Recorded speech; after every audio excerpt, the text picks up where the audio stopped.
তো hello guys, আমি আজকে আবারও চলে এসেছি সুন্দর একটা রেসিপি নিয়ে। তো এখানে দেখতেই পাচ্ছেন বাটিতে মাছ রাখা আছে।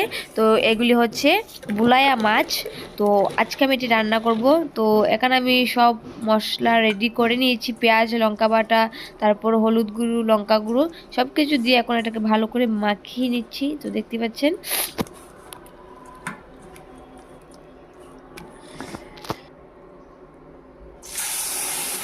তো এখন কড়াইতে ছেড়েও দিয়েছি, এখন এটাকে ভালো করে কষিয়ে নেব। ভালো করে কষিয়ে নেওয়ার পরে যখন এটা মশলাটা তেল তেল ছেড়ে দেবে তখন ঝুল দেওয়া হবে। তো ততক্ষণ ছোট একটা ব্রেক নিয়ে নিচ্ছি। তো গাইস দেখতেই পাচ্ছেন এখানে জল শুকিয়ে গেছে। এখন মাছগুলিকে মশলার সাথে ভালো করে ভেজে নেব। ভেজে নিলেই হয়ে যাবে। তো এখন আমি এটাকে ভালো করে ভাজবো আগে, যতক্ষণ পর্যন্ত না তেল ছেড়ে দিচ্ছে।